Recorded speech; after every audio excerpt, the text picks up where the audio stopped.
안녕하세요. 저는 30대 후반의 여자입니다. 인생을 살다 보면 내가 쌓아왔던 모든 것을 송두리째 흔들어버리는 악연을 만나기도 하죠. 벗어나려고 해도 계속 엉키게 돼서 결국은 나를 망가뜨리고 말더라고요. 평소에 사연을 즐겨 듣다 보니 문득 저와 얽혔던 지독한 악연들이 떠오르는 날이네요.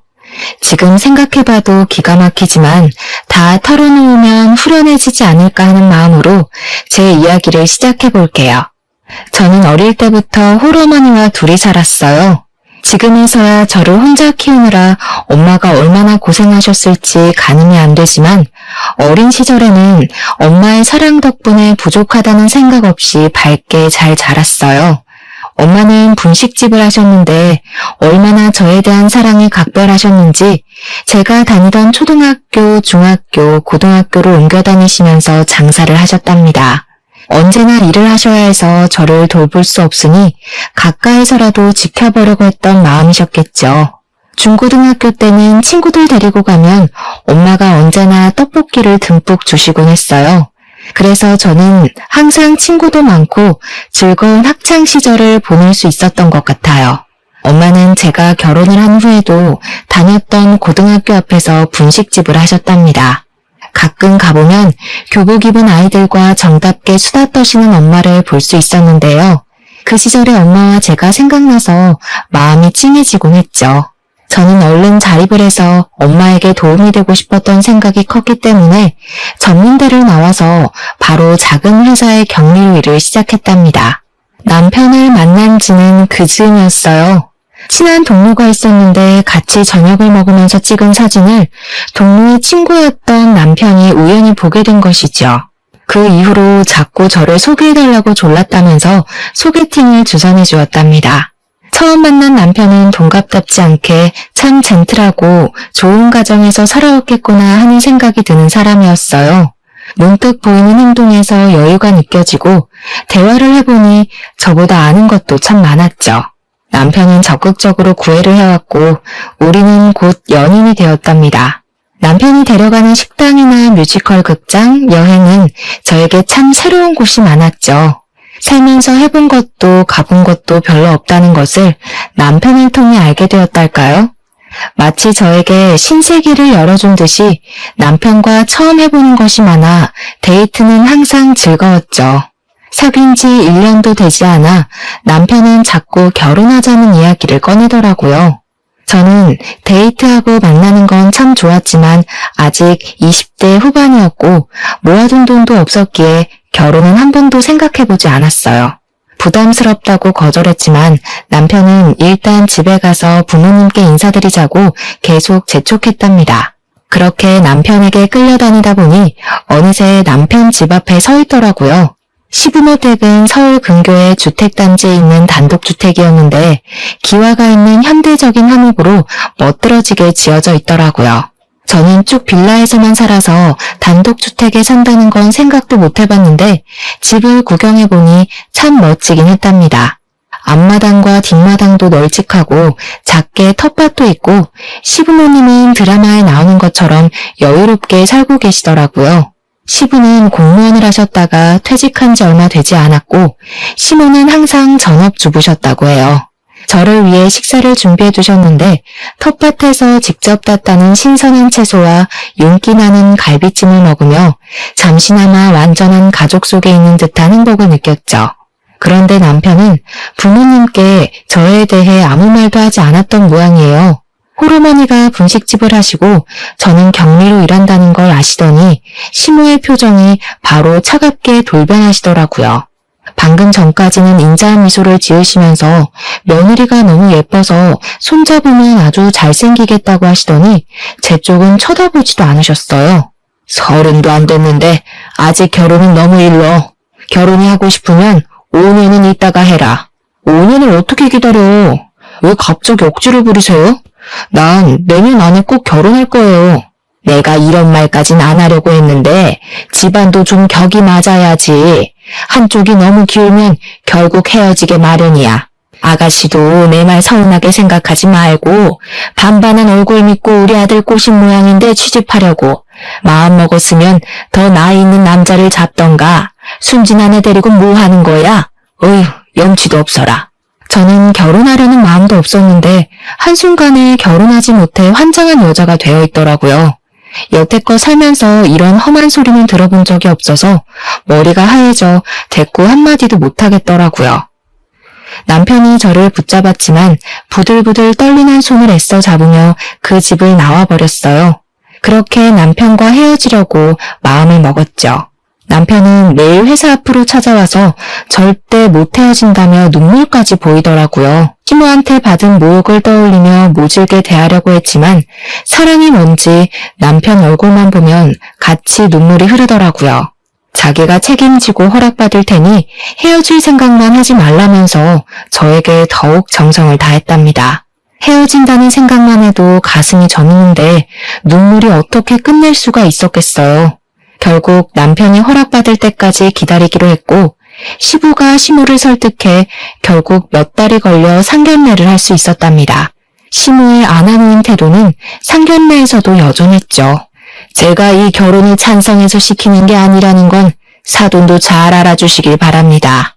그만큼 따님 교육 잘 시켜서 보내주세요. 제가 인생을 살아보니까 아버지 없는 애들은 어디선가 꼭 티가 나더라고요. 잔뜩 긴장을 한 엄마는 시부모에게 제대로 대답도 잘하지 못하셨어요. 저는 묵묵히 듣기만 하는 엄마를 보고 너무 화가 나서 한마디 하려고 입을 열었는데 엄마가 가만히 제 손을 잡으시더라고요. 엄마와 눈이 마주친 저는 간절한 눈빛에 결국 입을 닫아야만 했죠. 제가 놀랄 정도로 엄마는 남부럽지 않게 결혼식과 혼수를 준비해 주셨어요. 어디서 돈이 났냐고 물어봐도 딸 결혼하는데 보태려고 이 정도는 준비해 두셨다는 말만 해주시더라고요. 시모가 혼수로 꼬투리를 잡으려고 했지만 막상 제가 준비한 걸 보자 별다른 말을 못할 정도였답니다. 결혼을 한 후부터 저는 일주일에 한 번 또는 2주일에 한 번은 꼭 시댁에 가야만 했죠. 시모는 저를 그렇게 못마땅해 하시면서도 주말마다 저를 불러댔어요. 집안의 가풍을 배우고 집안 살림을 배워야 한다는 이유로 말이죠. 평일에 직장을 다니니까 주말에 간절히 쉬고 싶었지만 시모에게 잘 보이고 싶은 마음으로 꼬박꼬박 시댁으로 가서 알려주는 대로 반찬을 배우고 집 청소까지 했답니다. 남편에게 너무 힘들다며 하소연을 해봤지만 시모 마음에 들고 친해질 수 있는 기회 아니냐면서 조금만 참고 해보라고 하더라고요. 그렇게 결혼을 하고 첫 설 명절을 맞게 되었어요.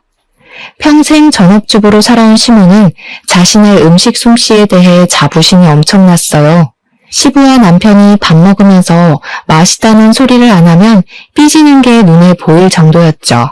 시모가 한 음식을 먹을 때마다 항상 맛있다고 호들갑을 떨어야 했답니다.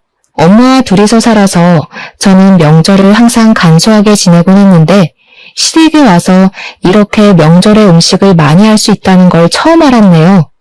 친척들이 많이 온다며 음식량을 어마어마하게 준비하더라고요.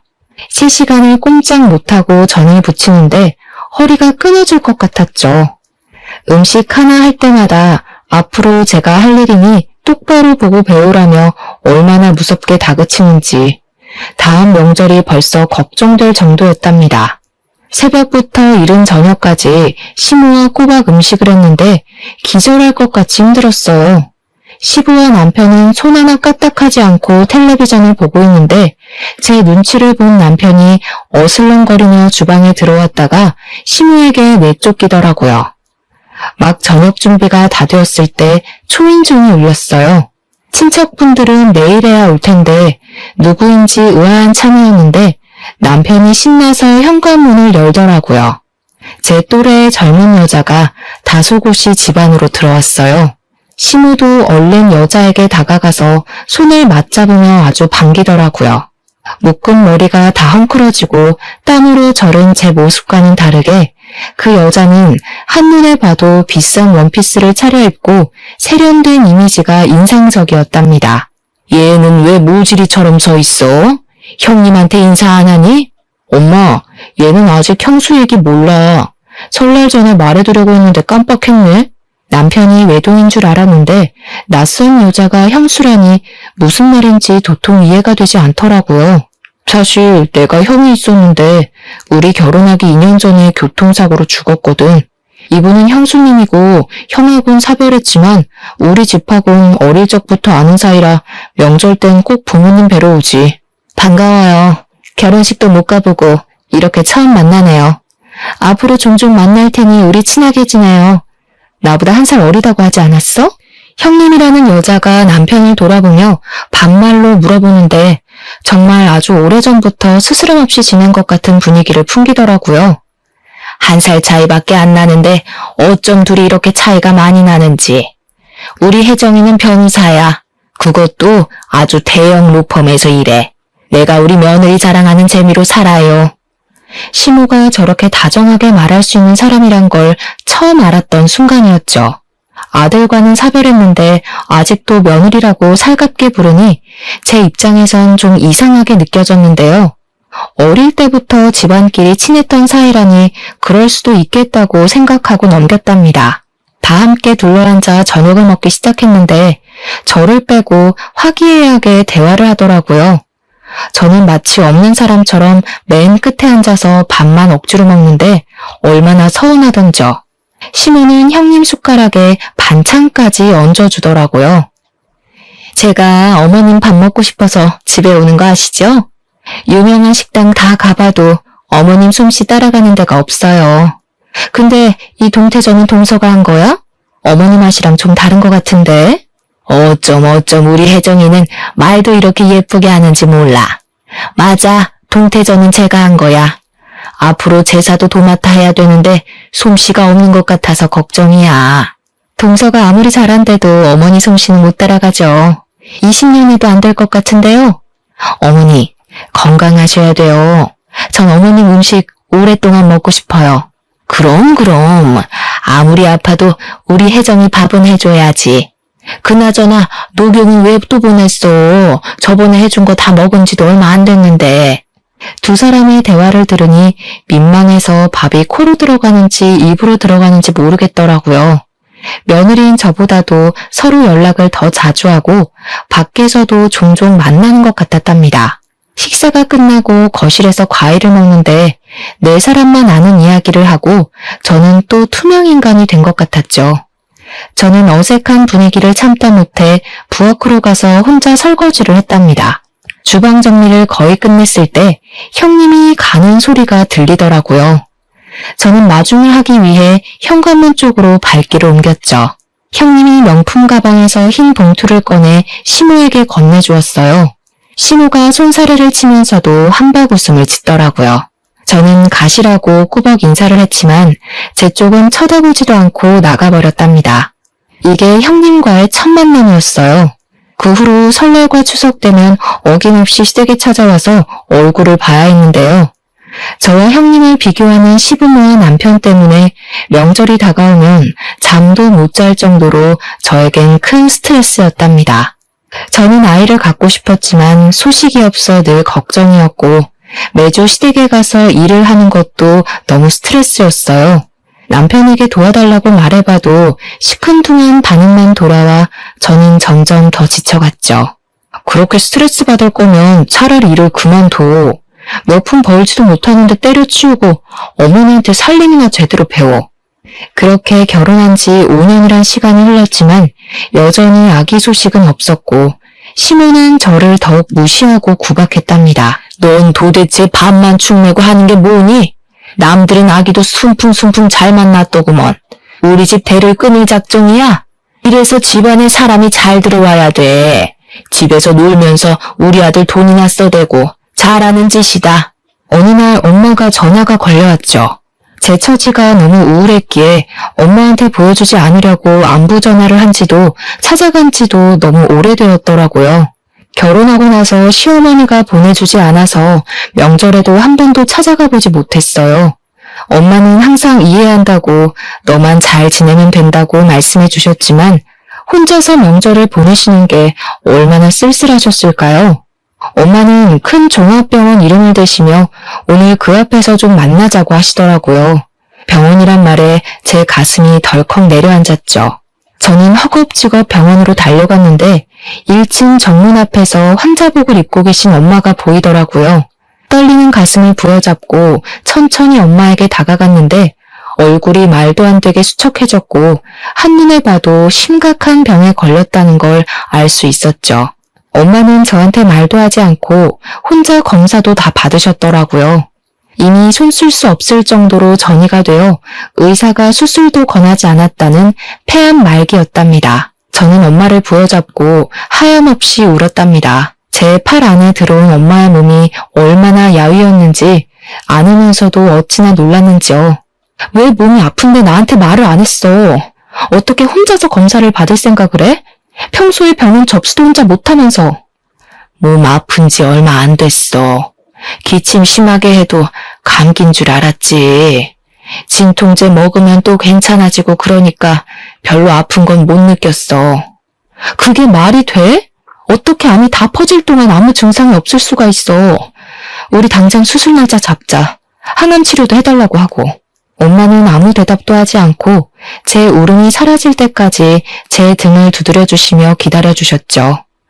주치의를 만나 상담을 해봤지만 치료하는 건 환자의 자유지만 더 고통스러울 수도 있다는 매정한 대답만 들을 수 있었답니다. 저는 당장 엄마를 제 옆에 모시고 간호를 하기로 했어요. 살고 있는 아파트는 방이 2개라 엄마를 충분히 모실 수 있을 것 같았죠.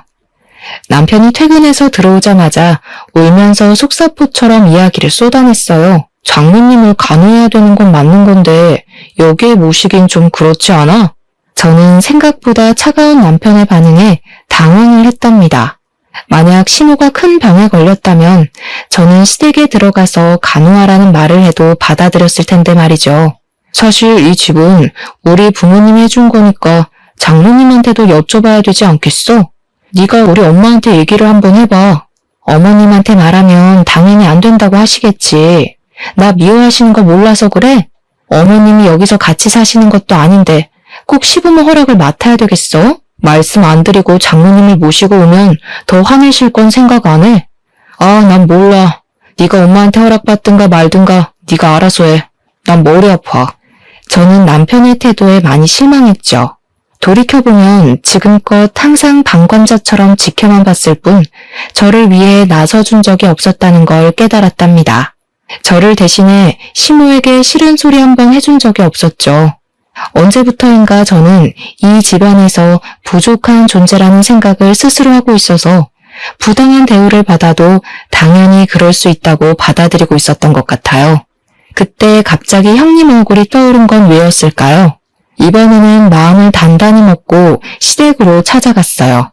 시모에게 어렵게 엄마 얘기를 꺼냈지만 역시나 예상했던 대로 차가운 대답만 돌아왔죠. 넌 어쩜 나쁜 소식만 그렇게 끌고 들어오니?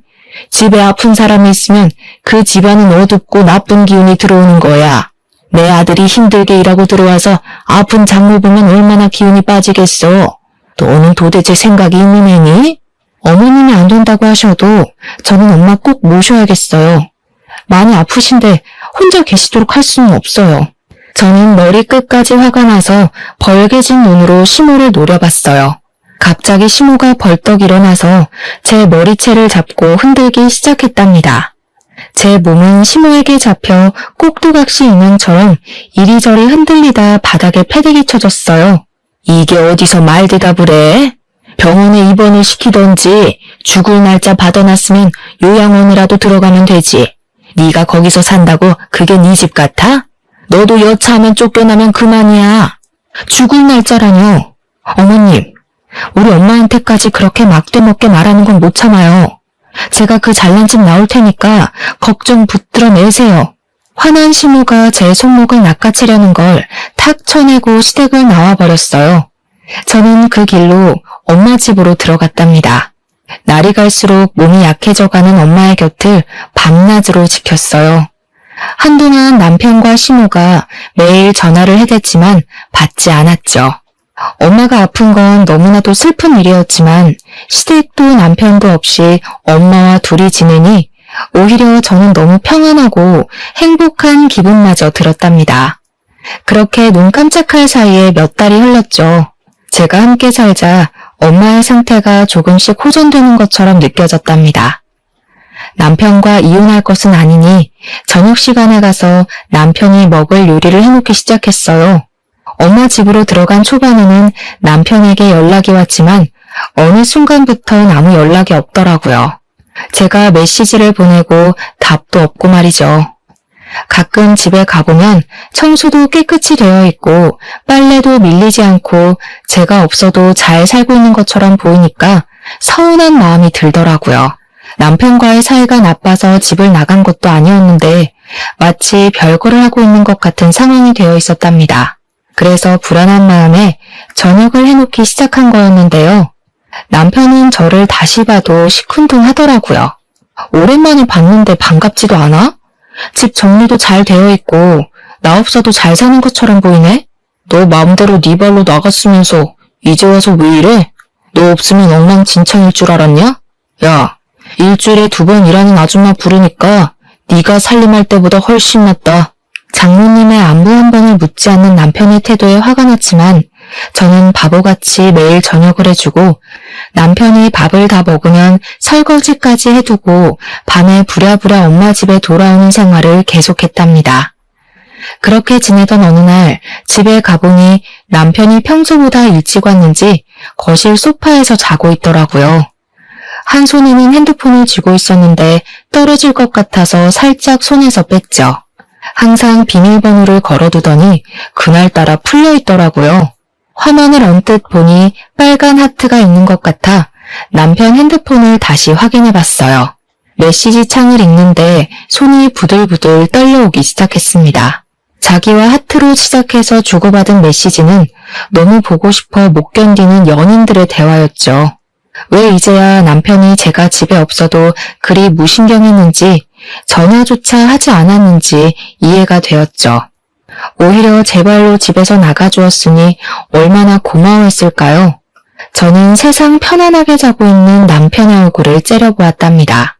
배신감으로 온몸에 힘이 빠지며 당장이라도 주저앉을 것 같더라고요. 저는 손이 하얗게 될 때까지 핸드폰을 꽉 쥐고 서 있다가 정신을 차리고 메시지 창을 캡처하기 시작했어요.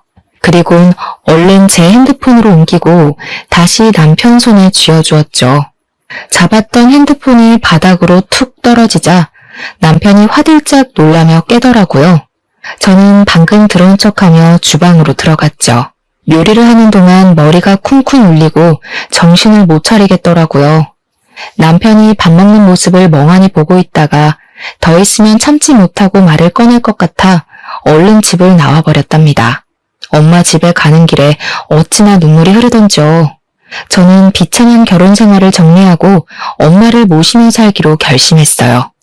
남편의 외도와 이혼에 대해 인터넷 검색을 하며 증거를 모으기로 했죠. 얼마 지나지 않아 엄마의 상태는 급격하게 나빠지기 시작했어요. 저는 매일을 조마조마한 마음으로 엄마를 간호했답니다. 침대에 누워 계시던 엄마가 저를 부르시더라고요. 엄마의 손에는 종이 한 장이 들려 있었어요. 엄마는 저에게 종이를 넘겨주셨어요. 그건 보험증서였는데 수익자가 저로 되어 있더라고요. 사망보험금이 5억? 엄마, 이게 뭐야? 이거 들어놓고 죽을 날만 기다리고 살았어? 나한테 이거 주면 내가 좋다고 감사하다고 받을 줄 알았어? 너 어렸을 때부터 부었던 거야. 엄마가 너한테 제대로 해준 것도 없잖아. 좋은 대학을 보내주지도 못했고 하고 싶은 거 다 해주지도 못했고. 나 이런 거 필요 없어. 내가 바라는 건 엄마가 내 옆에 오래 있는 거야. 이딴 돈 엄마가 살 수 있다면 내가 엄마한테 줄게. 엄마가 없으면 이게 무슨 소용이야? 네가 시집가서 얼마나 힘들게 사는지 엄마가 다 알아. 알면서 도와주지도 못하고 사돈한테 한 소리 제대로 하지도 못했어. 이렇게 못난 엄마, 네가 용서해줘. 엄마 가면 이 돈으로 너 하고 싶은 거 하면서 훨훨 날아가 살아. 넌 누가 뭐래도 세상 제일 소중한 내 딸이야.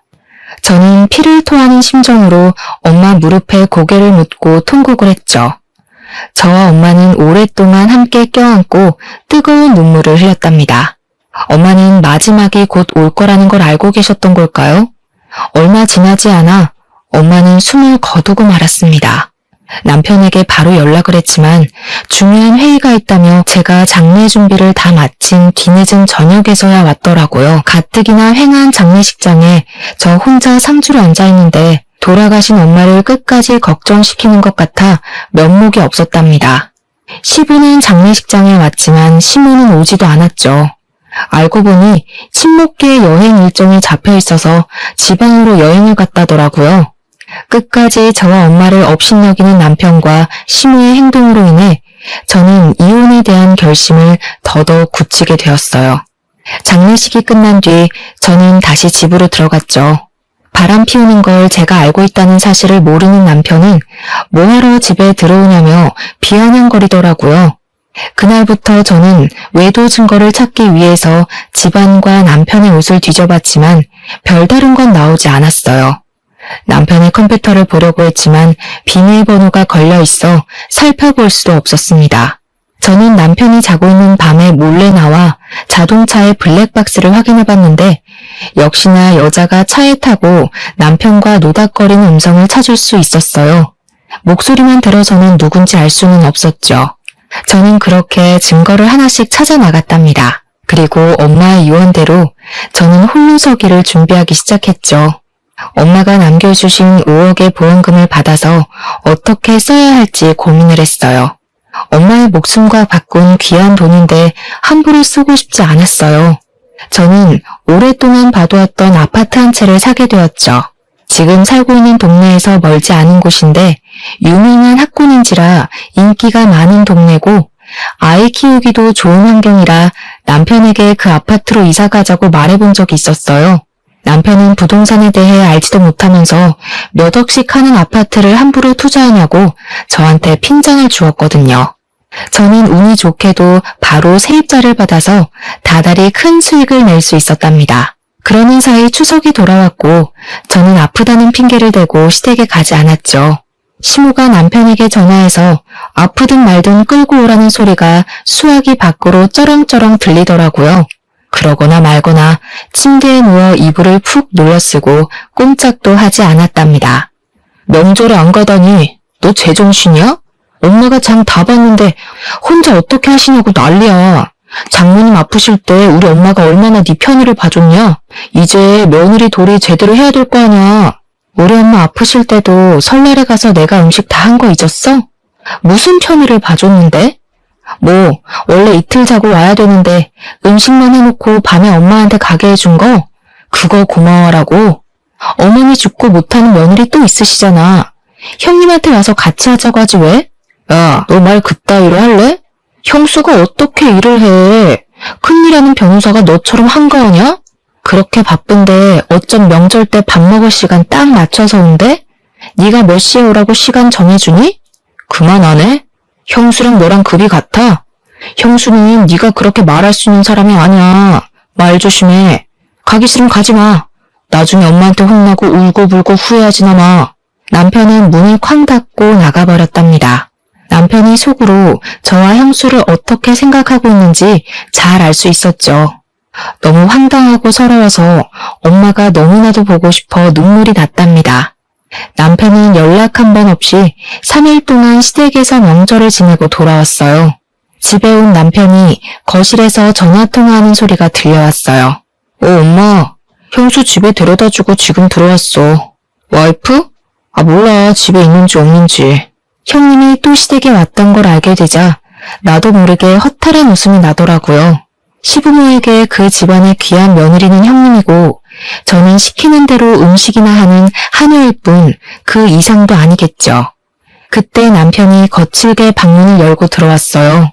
명절에 집에서 놀고 먹으니까 아주 살판 나셨겠어? 우리 엄마 힘들게 하니까 좋냐? 나 진짜 아프다니까 왜 안 믿어줘. 그리고 결혼 전엔 어머니가 혼자 다 하셨다며. 며느리가 있는데 엄마가 그 많은 음식을 왜 하냐? 너무 힘들어하셔서 시장 가서 다 사다 먹었다. 형수가 유명한 떡집에서 송편을 사왔는데 네가 하는 것보다 훨씬 맛있더라. 예전에 시모와 장보러 시장에 갔다가 전집을 지나친 적이 있었는데요. 음식을 사다 먹는 건 조상님에 대한 예의가 아니고 남이 한 거에 뭐가 들었을지 알고 사 먹냐고 하더니 이번엔 어떻게 다 사 먹었을까요? 떡집에서 사먹는 송편은 못 쓴다며 매년 추석 때만 되면 뒷마당에서 뜨거운 가을볕 아래 찜기 한가득 송편을 올리던 제 모습이 떠올라 가슴이 쓰려왔답니다. 그 후로 남편의 핸드폰을 다시 살펴볼 기회는 없었지만 눈치를 보아하니 아직도 그 여자를 만나고 있는 건 확실해 보였죠. 저는 전문 변호사에게 이혼 상담도 받아보며 착실히 준비를 해갔답니다. 아직 상대가 누군지도 모르고 사진 같은 결정적인 증거를 찾지 못해 섣부르게 움직일 수는 없는 상태였죠. 하지만 통장으로 꼬박꼬박 월세가 들어와 쌓이니 알게 모르게 든든하고 자신감이 생기더라고요. 게다가 무심코 시세를 확인해보니 제가 산 아파트가 2억이나 올라 있었답니다. 제 마음이 든든하니 남편이 매일 비아냥거리고 짜증을 내도 아무렇지도 않게 넘길 수 있었죠. 이윽고 찬바람이 불기 시작하더니 김장철이 다가왔죠. 시모는 김치에 대한 집착이 엄청났는데 자기가 담근 김치가 엄청 맛있다고 생각한답니다. 그래서 해마다 엄청 많은 양을 해서 친척과 친구에게 나눠주고 그 칭찬받는데 자부심이 엄청났죠. 추운 날씨에 시댁 앞마당에서 몇백 포기의 배추를 절이고 무채를 써는 일을 저 혼자 해야 했기에 저는 결혼하고 나서부터 김치라면 학을 떼게 될 정도였죠. 그래서 이번엔 절대 나가지 않으려고 결심했는데 그걸 눈치챈 시모가 매일 전화가 오더라고요. 시모도 김치는 해야 하고 혼자 하기엔 엄두가 안 나니 처음으로 저에게 사근사근하게 대하더라고요. 요즘 몸은 어떠니? 이제 김장을 해야 되는데 오랜만에 집에 와야 되지 않겠어? 내가 너 힘들까봐 이번엔 절인 배추를 사다가 하려고 한단다. 양념만 바르면 금방 끝나지. 우리 이번엔 쉽게 하고 보쌈이나 만들어서 먹고 푹 쉬자. 어떠니? 시아버지도 너 오랫동안 못 봤다고 보고 싶다고 하시는구나. 이번엔 200포기도 안 하려고 한단다. 보쌈거리도 내가 다 사놓을 테니 이번 주 주말에 꼭 와라. 응? 남편도 이번에 안 가면 시모가 저를 쫓아낼 거라고 난리를 치는데 참 가소롭더라고요. 결정적인 증거를 잡을 때까지는 남편과 불화가 있으면 안 될 것 같아 마지막이라는 생각으로 시댁으로 향했답니다. 제가 온 것을 본 시모는 마치 덫에 빠진 생쥐 보듯 저를 가소롭게 바라보더라고요. 200포기도 안 한다더니 절이지도 않은 배추가 앞마당에 산더미처럼 쌓여 있었어요. 허리를 펴고 숙이는 걸 수백 번 반복하며 배추를 나르고 절이니 입에서 입김이 하얗게 나는데 몸은 땀범벅이 되었답니다. 제 인생의 마지막 김장이라고 이를 갈며 어둑어둑해질 때까지 김장을 했네요. 거의 마무리가 되고 옷이며 머리카락이며 고춧가루가 더덕더덕 붙은 채로 앞마당에 앉아 있었는데 초인종이 울리더라고요. 역시나 제 예감이 맞았죠. 일을 마치고 바로 온 듯한 형님이 정장 투피스를 멋들어지게 입고 들어오더라고요. 형님은 저를 한번 흘깃보곤 인사도 없이 집 앞으로 쏙 들어가 버리는 게 아니겠어요?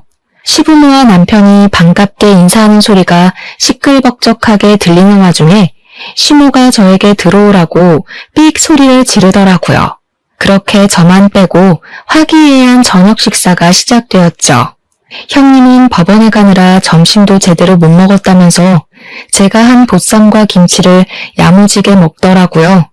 밥만 쏙 먹고는 형님은 일찍 가야겠다고 일어섰죠. 시모는 커다란 김치통에 김치를 담아 가져가라고 주고 형님은 시모에게 하얀 돈봉투를 쥐어주고는 바쁘게 나가더라고요. 남편이 김치통을 들어준다며 같이 나갔답니다. 식탁을 정리하는데 형님이 핸드폰을 두고 나갔더군요. 저는 얼른 핸드폰을 들고 차가 주차되어 있는 뒷마당으로 갔죠. 불빛이 없어 컴컴한데 옆에 나란히 있는 두 사람의 형체가 보이더군요. 가까이 다가가던 저는 걸음을 멈춰 설 수밖에 없었어요. 세상에 두 사람이 부둥켜 안고 있는 게 아니겠어요. 저의 몸은 강목처럼 딱딱하게 굳어 움직일 수가 없었죠. 소리를 낮추어 대화를 이어가는 두 사람의 목소리가 들렸어요. 어디선가 들었던 낯익은 목소리였어요.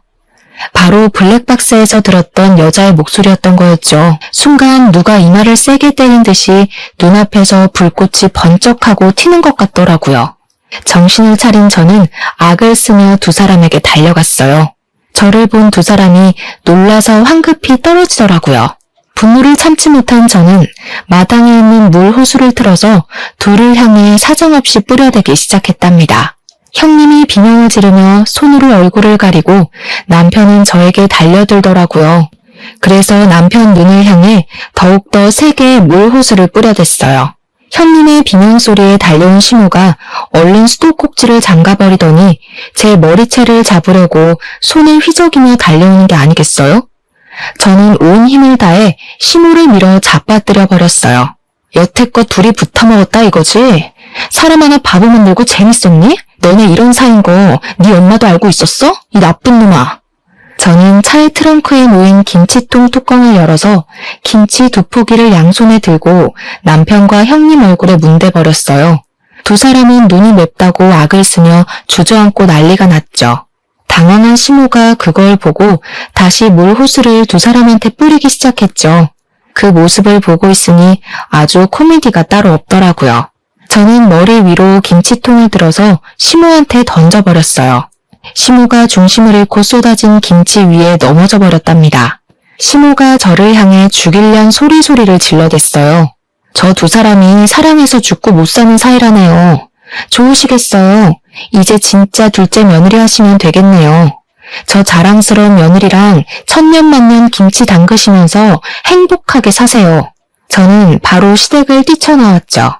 중요한 물건만 챙겨 나오려고 집으로 돌아왔는데 문득 남편의 컴퓨터가 눈에 밟히더라고요.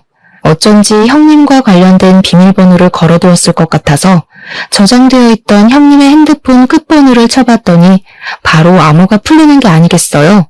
역시나 컴퓨터 안에는 둘이서 찍은 사진이 가득 저장되어 있었고 저는 모조리 옮겨 증거를 확보할 수 있었답니다. 둘이 얼굴을 맞대고 있는 게 제일 처음 찍은 사진이었는데 날짜를 따져보니 형이 사고 나서 죽은 지 6개월이 지난 후였더라고요. 그렇다면 저를 만나기 전부터 그렇고 그런 사이였던 거고 저는 완전히 속아 결혼을 한 거였던 거예요. 지금껏 두 사람에게 속고 시모에게 구박받은 세월이 주마등처럼 스쳐가며 바보 같은 제 자신이 너무나도 밉더라고요. 저는 제가 속아왔던 시간만큼 두 사람에게도 죗값을 치르도록 하고 싶었답니다. 그래서 사진을 비롯한 모든 증거들을 제가 선임한 변호사에게 보내고 형님을 상대로 상간녀 소송을 바로 진행했어요. 그리고 형님의 로펌 회사 대표에게 사진 몇 장과 소송이 진행되고 있다는 내용의 편지를 보냈죠. 당연히 형님은 해당 로펌에서 퇴직당했고 저에게 위자료까지 물게 되었답니다. 제가 형님에게 소송을 걸었다는 사실을 듣자마자 남편이 저에게 전화해서 온갖 욕을 하더라고요.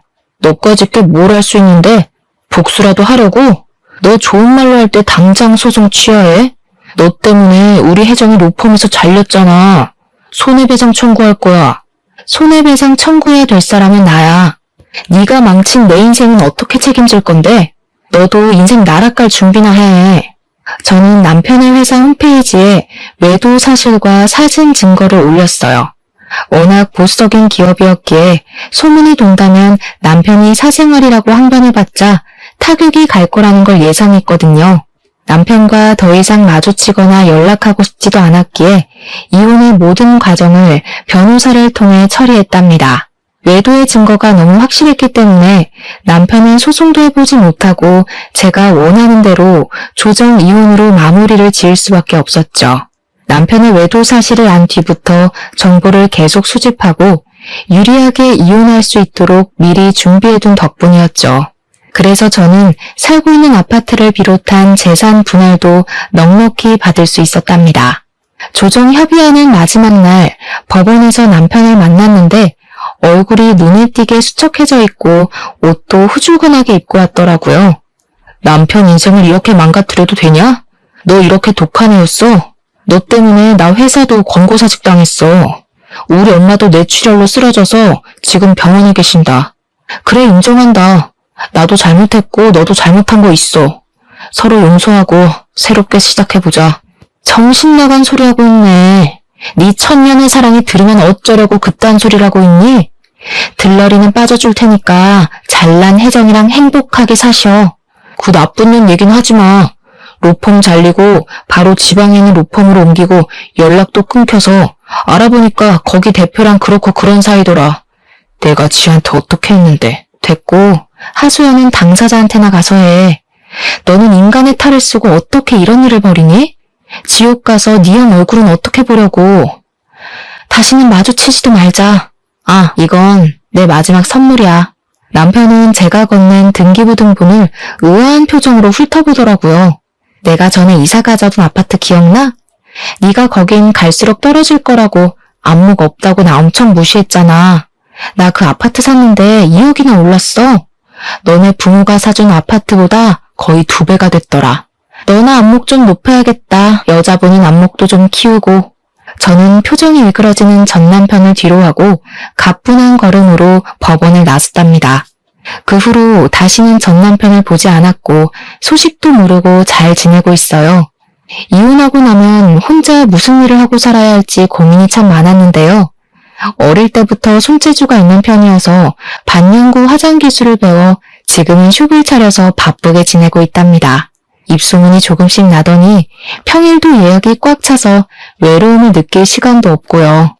엄마 덕분에 구매한 아파트에서 혼자 살면서 느긋한 싱글 라이프를 즐기고 있죠. 남편의 무시와 시누에게 모진 대우를 받고도 꾸역꾸역 결혼 생활을 이어나갔던 건 가족이라는 울타리에서 떨어져 나가 혼자가 된다는 두려움 때문이었던 것 같아요.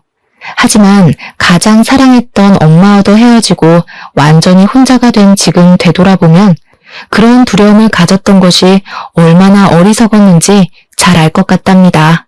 저는 혼자 살고 있지만 누구보다도 충만하고 기쁜 매일매일을 살고 있거든요. 나를 갉아먹는 누군가와 함께 지내는 게 더 외로운 거라는 걸 알게 된 지금이 더욱 행복하답니다. 저의 이야기에 한 사람이라도 희망과 용기를 얻게 된다면 참 기쁠 것 같은 생각을 하며 마쳐봅니다. 들어주셔서 감사합니다.